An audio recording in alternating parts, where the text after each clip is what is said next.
कीमती अनाज सबक नंबर 8 जो सफ़ा नंबर 50 से शुरू होता है। ये सबक कुछ इस तरह से शुरू होता है। नाहिद और आमिर दोनों बहन भाई है। दोनों को बाजरे की रोटी और मक्खन बेहद पसंद है। मक्खन के अलावा इनकी अम्मी इन्हें रोटी के साथ साथ खाने के लिए दूसरी कई चीजें देती है, वो भी इन्हें बहुत पसंद है। बताइए तो भला।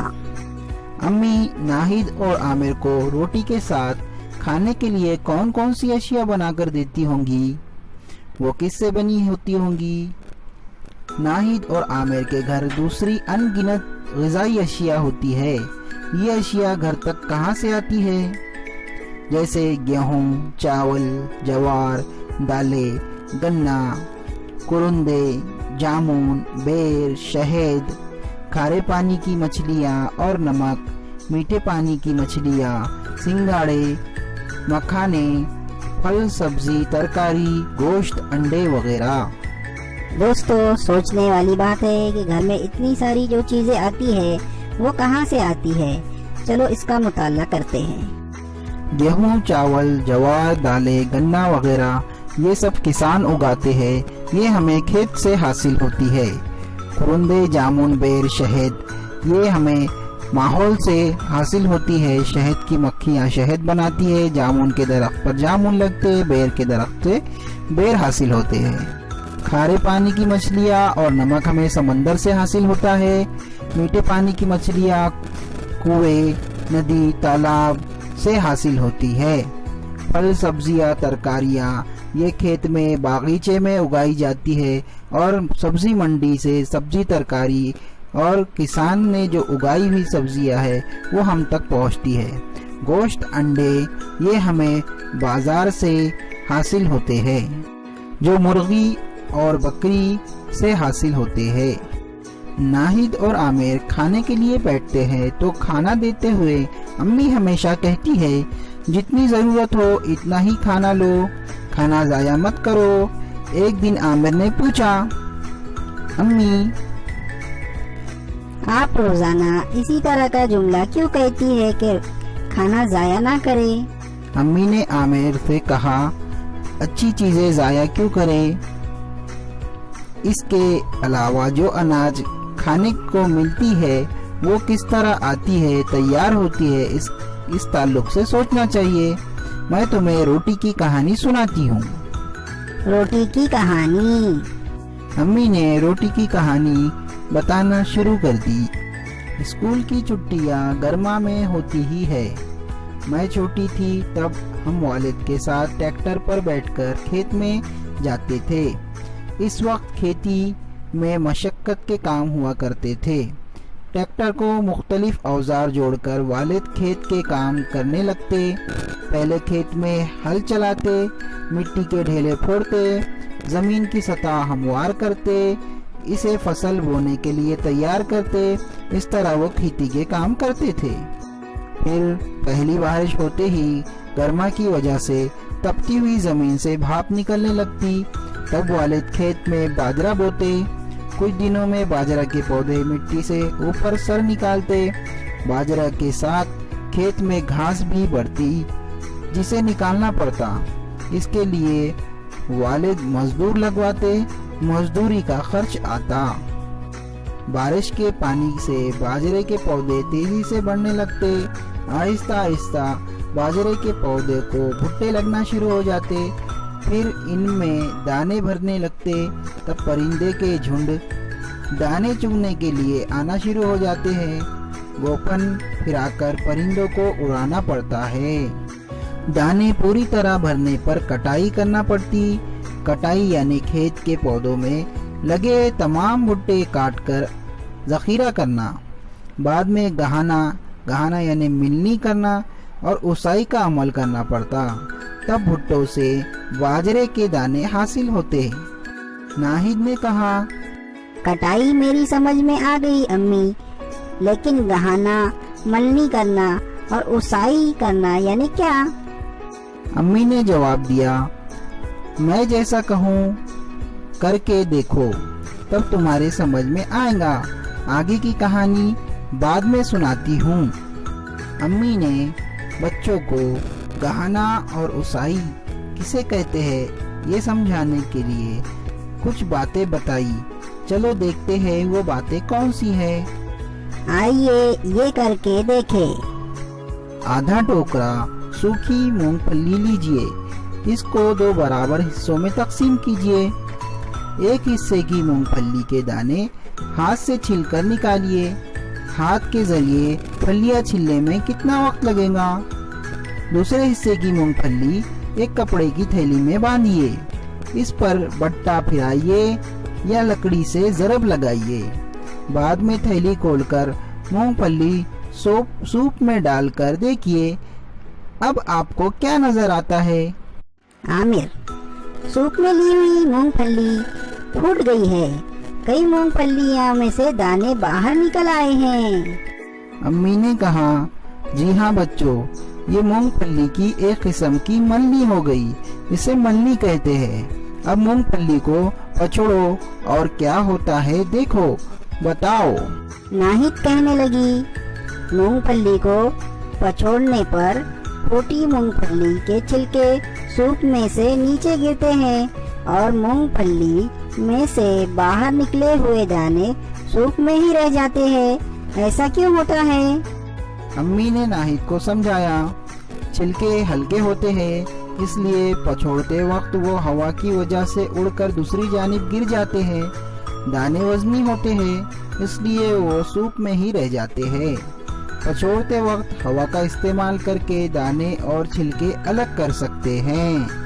अब आगे सुनो उसाई किसे कहते हैं। मेरे वालिद गहाने और उसाई का काम मशीन के जरिए करते थे। मशीन में गहाने और उसाने का अमल एक ही साथ हो जाता है। कटाई किए हुए भुट्टे मशीन में डाले जाते हैं। दाने अलग होकर मशीन को बंधे हुए थैले में जमा हो जाते हैं। भुट्टों में मौजूद भूसा और दूसरा कचरा दूर जा गिरता है। लेकिन जब मशीन न थी तब गहाने के लिए बैलों की मदद ली जाती थी। उसाई के लिए किस कदर ऊंची जगह पर खड़े रहते थे। गहाना किया हुआ अनाज सूप के जरिए जमीन पर छोड़ा जाता था। हवा की वजह से भूसा और कचरा दूर जा गिरता। बाजरे के दाने करीब ही गिरते और इसका ढेर लग जाता। मशीन के जरिए किए हुए काम जल्दी होते हैं, लेकिन मेहनत और खर्च तो करना ही पड़ता है।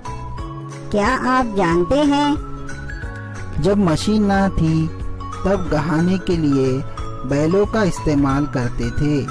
खेत में इसके लिए एक गोल जगह तैयार करते थे। इसको खलियान कहते हैं। इसके मरकज में एक खूंटा लगाते हैं। इससे बैल बांधते हैं। बैल इस खूंटे के अतराफ गोल गोल घूमते हैं। भुट्टों को इस तरह रखते हैं कि वो बैलों के पैरों के नीचे आए। बैल भुट्टों पर चलने लगते हैं। इनके वजन से भुट्टों से दाने बाहर निकलने शुरू होते हैं। फसल ज्यादा मिकदार में हो तो बड़ा खलियान दालान तैयार करते हैं। एक ही वक्त में 2 या ज्यादा बैल लगाकर मलनी करते हैं। मलनी कई दिनों तक जारी रहती है। ये काम बैलों के लिए भी मेहनत का होता है। उसाई के बाद हासिल शुदा अनाज थैलों में भरकर रखते हैं। कीड़े ना लगे, चूहे घूस इसको बर्बाद ना करे, इसके लिए मुनासिब एहतियात बरतते हैं। घर में जरूरत की हद तक अनाज रखते हैं। बचे हुए थैले गाड़ी में भरकर बाजार में बेचने के लिए ले जाते हैं। वहाँ व्यापारी अनाज खरीदते हैं, तब किसान को उगाए हुए अनाज के पैसे मिलते हैं। आमिर कहने लगा, लेकिन रोटी अभी कहाँ बनी? अम्मी ने समझाया, अरे रोटी की कहानी यहाँ खत्म नहीं होती। व्यापारी जो अनाज खरीदते हैं वो सारे मुल्क में बेचा जाता है। वो ट्रक या मालगाड़ी के जरिए हर जगह पहुंचाया जाता है। इसके लिए हमाल और ट्रक चलाने वाले लोग मेहनत करते हैं। इसके अलावा नकलो हमल का खर्च भी होता है। अब अनाज के थैले छोटे व्यापारियों के पास पहुंचते हैं। अब लोग छोटे व्यापारियों से अनाज खरीदते हैं। وہ چنتے ہیں، صاف کرتے ہیں اور اس آٹے کو پسواتے ہیں، پھر کھانا پکاتے وقت آٹا گوندتے ہیں، روٹی بنا کر اسے سیکتے ہیں، ایندھن کے لیے بھی خرچ ہوتا ہے، تب کہیں جا کر ناہید اور عامر کی رکابی میں روٹی آتی ہے۔ کتنے لوگوں کی کوششوں اور محنت کی وجہ سے غذا تیار ہوتی ہے، کیا یہ غذا ضائع کرنا مناسب ہے؟ کیا آپ جانتے ہیں کچھ لوگوں کی غذا میں سنگھارے اور مکھانے شامل ہوتے ہیں۔ میٹھے پانی میں نشو و نما پانے والے مخصوص قسم کے یہ دو نباتات ہوتے ہیں۔ انہیں جمع کرنے، صاف کرنے، سکھانے وغیرہ کے لیے بھی نقل و حمل کرنی پڑتی ہے۔ لوگ محنت کرتے ہیں، اس کے بعد یہ حاصل ہوتے ہیں۔ دوسری غذائی اشیاء، مچھلیاں پانی سے حاصل ہوتی ہے، انہیں حاصل کرنے کے لیے ماہی گیر سخت محنت کرتے ہیں۔ کچھ لوگ جنگل میں ملنے والے آملے، جامن، کرندے، بیر جیسے پھل جمع کر کر بیچتے ہیں۔ کچھ لوگوں کے سبزیوں کے کھیت ہوتے ہیں تو کچھ لوگوں کے پھلوں کے باغ ہوتے ہیں۔ کچھ لوگ مرغی پالن یا مویشی پالن کا کاروبار کرتے ہیں۔ یہ تمام لوگ اپنے کاروبار کے لیے خوب محنت کرتے ہیں۔ ان کی کوششوں سے مختلف قسم کی غذائی اشیاء ہمیں ملتی ہے۔ ان کا ذخیرہ، نقل و حمل، فروخت، اس طرح ان سے کھانے کی چیزیں تیار کرنے میں کئی لوگوں کی کوششیں اور محنت کام آتی ہے۔ اس پر خرچ بھی بہت زیادہ ہوتا ہے، اس لیے ہم سب کو اس بات کا خیال رکھنا چاہیے کہ غذا برباد نہ ہو۔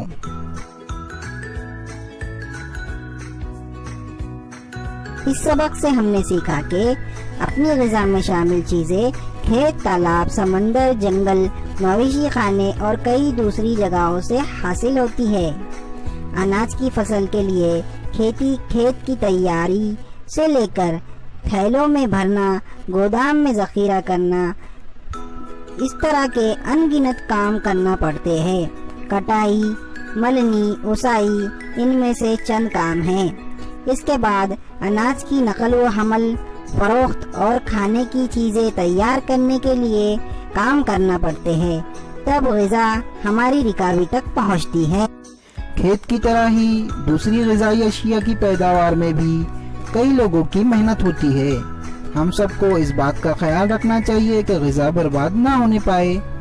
اسے ہمیشہ ذہن میں رکھے۔ کئی لوگوں کی کوششوں سے ہمیں مختلف غذائی اشیاء ملتی ہے۔ ہم کو ان سب کا احسان مند ہونا چاہیے۔ یہ سبق یہاں پر ختم ہوتا ہے دوستو، ملتے ہیں